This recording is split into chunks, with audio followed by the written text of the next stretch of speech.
Mister Sreenivasan, എനിക്ക് ശരിക്കും അത്ഭുതം തോന്നുകയാണ്. താങ്കൾ വളർത്തുമൃഗങ്ങളെയാണ് ജോലിക്ക് വെച്ചിരിക്കുന്നത്. വാസ്തവത്തിൽ ഈ ജോലി ചെയ്യാൻ അവരെക്കാൾ നല്ലവരായിട്ട് വേറെ ആരുമില്ല. അതുകൊണ്ട് തന്നെയാണ് ഈ ജോലി ചെയ്യാൻ ഞാൻ അവരെ തന്നെ. അതെന്താ അങ്ങനെ? നമുക്ക് എല്ലാവർക്കും തന്നെ പശുക്കളെ കുറിച്ച് നന്നായിട്ട് അറിയാം. പശുവാണ് നമുക്ക് പാല് തരുന്നത്. 4-5 പ്രസവം കഴിഞ്ഞാൽ പിന്നെ പശു പ്രസവിക്കില്ല, അതോടെ പ്രസവം നിർത്തും. അപ്പൊ പിന്നെ ആൾക്കാർ വിചാരിക്കുന്നത് പശു ഒരു വേസ്റ്റ് ആണ്, പിന്നെ പാല് കിട്ടാൻ വഴിയില്ലല്ലോ. അപ്പൊ അതൊരു വേസ്റ്റ് ആവുന്നു. ഗാർബേജ് ഒരു വേസ്റ്റ് ആണ്. Minus into minus always plus ആണ്. ഞാൻ ഈ പറഞ്ഞ 2 ഘടകങ്ങളെ ഒന്നിച്ചാക്കി. എല്ലാ 4 മണിക്കൂറിലും ഞങ്ങൾക്കത് ഏറ്റവും കൂടുതൽ ലഭ്യമാകുന്ന വെജിറ്റബിൾ മാർക്കറ്റ്സ്, ഫ്രൂട്ട് സ്റ്റോൾസ്, അവിടെ നിന്നെല്ലാം ഞങ്ങൾ ഇത് കളക്ട് ചെയ്യും. പ്രകൃതി എല്ലാത്തിനും ഒരു സമയം ഫിക്സ് ചെയ്തിട്ടുണ്ട് ഫോർ എവരിത്തിങ്. അത് നശിക്കുന്നതിന് മുമ്പായിട്ട് നിങ്ങൾ അതുകൊണ്ട് എന്തെങ്കിലും കാര്യം ചെയ്യുകയാണെങ്കിൽ അതൊരു വേസ്റ്റ് അല്ല, അത് റോ മെറ്റീരിയൽ ആണ്. It's called resource. അപ്പൊ ഈ മറ്റു പശുക്കളെ ഞങ്ങളുടെ ഈ പ്രൊജക്ടിൽ അപ്പോയിന്റ്മെന്റ് ചെയ്തിരിക്കുന്നത് ഓരോ പശുക്കളും 35 കിലോഗ്രാം വീതം വെജിറ്റബിൾ വേസ്റ്റ് തിന്നുക എന്നുള്ള അവരുടെ ജോലി. പിന്നെ അവർക്ക് ആ വെജിറ്റബിൾ വേസ്റ്റ് സുഖമായിട്ട് തിന്നുക, ചാണകം ഇടുക, ഷെഡിൽ കിടന്ന് സുഖമായിട്ട് ഉറങ്ങുക. That is the retirement stage. 8 മണിക്കൂറിനുള്ളിൽ അവര് കഴിച്ച ഈ വേസ്റ്റ് എല്ലാം കാൽഭാഗമായിട്ട് കൺവേർട്ട് ആവും. അതായത് നിങ്ങൾ ഇത്ര നേരം വേസ്റ്റ് എന്ന് വിളിച്ചിരുന്ന സാധനം നല്ല ഒന്നാന്തരം ചാണകമാവും.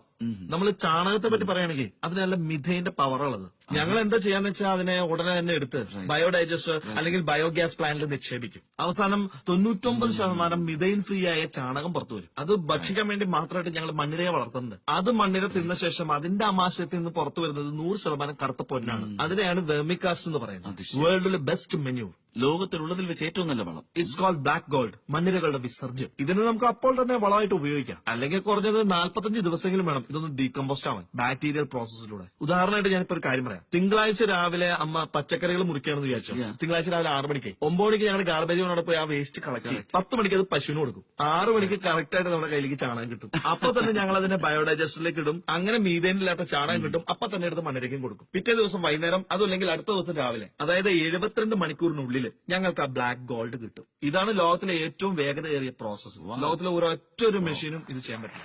അതൊരു എക്സ്റ്റേണൽ എനർജി ഇല്ല. നമുക്കിപ്പോ സെൽഫോൺ ഉണ്ട്, പക്ഷെ അതിന്റെ ചാർജ് ഇല്ലെങ്കിൽ അത് യൂസ്ലെസ് ആ. Technology fail. പക്ഷെ ഈ പശുക്കളുണ്ടല്ലോ, അത് എന്ത് തന്നെ തിന്നാലും എനർജി ആയിട്ട് കൺവേർട്ട് ചെയ്തിട്ട് അത് നമുക്ക് തരും. നമുക്ക് ഈ പശുക്കളെ റീചാർജ് ചെയ്യേണ്ട ആവശ്യം വരില്ല. അതിരിക്കട്ടെ, അപ്പൊ മറ്റു മൃഗങ്ങളൊക്കെ എങ്ങനെ ഉപകാരപ്പെടുന്നത്? ഞാൻ ഉദ്ദേശിച്ചത് ഈ കോഴികളൊക്കെ എന്താ ചെയ്യുന്നത്? അത് ഈ പശുക്കൾക്കൊന്നും തിന്നാൻ പറ്റാത്ത ഐറ്റംസ് വേസ്റ്റിൽ വരാറുണ്ട്. അത് ഞങ്ങൾ നേരെ കമ്പോസ്റ്റ് ബെഡിലേക്ക് ഇടും. അതിനുശേഷം കമ്പോസ്റ്റ് ബെഡിൽ നിന്ന് ഈ ചെറിയ ചെറിയ പുഴുക്കളെ, ചിക്കന് ഏറ്റവും ഇഷ്ടമുള്ളത് ഈ ചെറിയ ചെറിയ പുഴുക്കളാണ്. ആ ചെറിയ പുഴുക്കളെല്ലാം കോഴികൾ ഇങ്ങനെ കൊത്തി കൊത്തി തിന്നിട്ട് പിറ്റേ ദിവസം രാവിലെ നമുക്ക് നല്ല മുട്ട തരും. പുഴുക്കളെ കാണാൻ ഒരു അയ്യേ വൃത്തികെട്ട പുഴുക്കൾ. പിറ്റേ ദിവസം രാവിലെ അവർ ഓംലെറ്റ് തിന്നതാണ്. ഒരു ടെക്നോളജിക്ക് ഇത് ചെയ്യാൻ പറ്റില്ല. ലോകത്തിലുള്ള ഒരു ടെക്നോളജിക്കും ഒരു മെഷീനും ഈ പണി ഒരു മെഷീനും ഇത് ചെയ്യാൻ പറ്റില്ല. കുറെ പുഴുക്കളെടുത്ത് മെഷീനിലേക്ക് ഇട്ട് പിറ്റേ ദിവസം രാവിലെ അത് മുട്ടയിട്ട് തരും. വളരെ ശരിയാണ്, വളരെ ശരി. പക്ഷെ ഈ കോഴികളുടെ ജോലിക്കും ചില ലിമിറ്റേഷൻസ് ഉണ്ട്. എന്ത് കാര്യം എടുത്താലും അതിനൊരു പോസിറ്റീവും നെഗറ്റീവ് വശം ഉണ്ടല്ലോ. പോസിറ്റീവ് എന്ന് പറയുന്നത് ഈ മുട്ട തരുന്ന കാര്യം. നെഗറ്റീവ് എന്ന് പറയുന്നത് രാത്രി കോഴികൾ വർക്ക് ചെയ്യില്ല. രാവിലെ മുതൽ കോഴികളെ പൂട്ടിയിട്ട് രാത്രി തുറന്നു വിട്ടു കഴിഞ്ഞാൽ പിന്നെ ഒരു ഗുണം. അപ്പോ രാത്രിയിൽ ആരാ ജോലി ഉണ്ടാവുക? അതിനുവേണ്ടിയാണ് ഞങ്ങള് തവളകൾ അപ്പോയിന്റ് ചെയ്തിരിക്കുന്നത്. അവര് രാത്രി മാത്രമേ വർക്ക് ചെയ്യുള്ളൂ. അങ്ങനെ നൈറ്റ് ഷിഫ്റ്റും ഡേ ഷിഫ്റ്റും പ്രകൃതിക്ക് അനുസരിച്ച് തന്നെ ബാലൻസ് ചെയ്തുകൊണ്ട് ശമ്പളം ഇല്ലാതെ, യൂണിയൻകാരുടെ ഒരു ശല്യം ഇല്ലാതെ, ബോണസ് കൊടുക്കാതെ, ഒരു സ്ട്രൈക്ക് പോലും എടുക്കാതെ നന്നായിട്ട് പൊടിയെടുക്കാതെ പണിയെടുത്തോളൂ. എനിക്കറിയേണ്ടത് ഈ താറാവുകൾ എന്ത് ജോലി അവിടെ ചെയ്യാം? താറാവിന് ഏറ്റവും ഇഷ്ടമുള്ളത് മത്സ്യത്തെയാണ്. അപ്പൊ ഈ മുനിസിപ്പാലിറ്റിയുടെ ഫിഷ് മാർക്കറ്റ് ഉണ്ടല്ലോ, അവിടുത്തെ മത്സ്യങ്ങളുടെ അവശിഷ്ടം അവർക്കൊരു നാട്ടുകേസും പ്രോബ്ലമാണ്. പക്ഷെ ഇവിടെ താറാവുകൾക്ക് അതാണ് ഏറ്റവും ഇഷ്ടം.